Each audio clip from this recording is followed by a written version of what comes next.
Hello, welcome to my channel. ரொம்ப நாள் video போடல, சில காரணங்களால் போடல. இனிமேல் எப்போதும் வரும். ஆன்மீகத்தை பற்றி நிறைய கொடுக்குறேன், பாருங்கள். நிறைய பேர் பார்த்துருக்கீங்க, இப்போ மறுபடியும் கொடுக்க ஆரம்பிச்சிருக்கேன், பாருங்கள். நிறைய பிரச்சனை இருக்குது. ஆனால் இன்றைக்கி சினிமா தொழில் நிறைய முடக்கத்துலேருந்து இப்போ ஒரு 10 வருஷ காலமாக தான் நல்லா போயிட்டுருக்கு.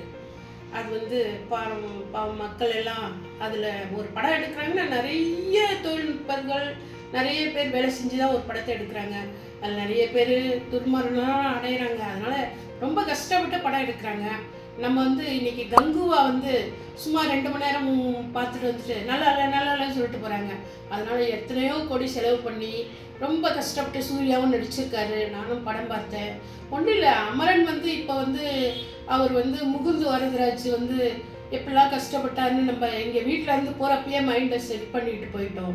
அதனால் அங்கே நம்ம கண்ணீர் விட்டு படம் பார்த்துட்டு வந்தோம். அதுக்கு நிறைய பேர் விளம்பரம்லாம் கொடுத்தாங்க. ஆனால் உண்மை கதை என்னதால அது நல்லா ஓடிக்கிட்டு இருக்கு. அது மாதிரி கங்குவாவும் ரொம்ப கஷ்டப்பட்டு எடுத்திருக்காங்க. அவங்களும் என்ன செய்வாங்க, நல்லா போகும்னு தான் எடுப்பாங்க. நம்ம ஃபெயிலியர் ஆகணும்னு எந்த டைரக்டரும் நினைக்க மாட்டாங்க, எந்த ப்ரொடியூசரும் நினைக்க மாட்டாங்க. எல்லாரும் சாமியை கும்பிட்டுலாம் எடுத்துட்டு தான் இருக்காங்க. நீங்கள் பார்த்துட்டு வெளியே வரவங்க அவங்க நடித்ததை பாருங்கள். சவுண்டு எதுக்கு கொடுத்தாங்கன்னா, ரொம்ப நாள் ஆச்சு இது மாதிரி 3D படம்லாம் ஒன்று போடலாம், கண்ணாடி போட்டு பார்க்கட்டும், சவுண்டு எல்லா இளைஞர்கள்லாம் சவுண்டு இருந்தால் விசில் அடித்து பார்க்குறாங்க. அந்த இதில் அவர் டைரக்டர் கொடுத்துட்டாரு. சிவா எடுத்த படம்லாம் இது வரைக்கும் நல்லா தான் போயிட்டுருக்கு.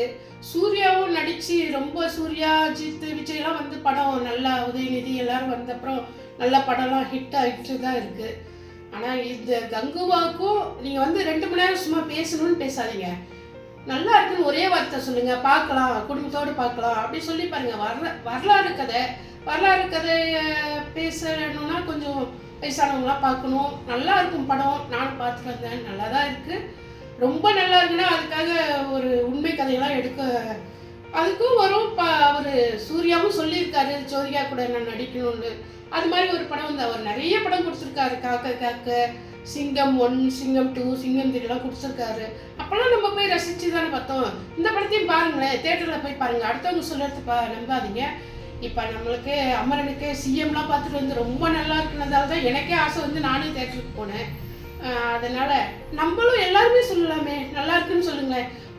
ஒரு சமையலில் நம்மளுக்கு உதாரணமாக நம்ம சமைக்கிற சாப்பாடு நம்ம பிள்ளையோ நம்ம பேரனோ நம்ம வீட்டுக்காரோ சாப்பிட்டு நல்லா இருந்தால் அது ஒரு சந்தோஷமாக இருக்குது. அது மாதிரி நீங்கள் உடனே விமர்சனத்தை அப்படி பண்ணாதீங்க. பாவம் எவ்வளோ அதில் தொழில் கலைஞர் நுட்பர்கள்லாம் இருக்காங்க, ரொம்ப கஷ்டப்படுறாங்க. யார் எல்லாரும் வசதியாக இருக்காங்கன்னு நினைக்காதீங்க. அதனால் உடனே நல்லா இல்லைன்னு சொல்லிடாதீங்க. தயவுசெய்து எதுலேயுமே சொல்லிடாதீங்க. அது மாதிரி வார்த்தையை யூஸ் பண்ணாதீங்க.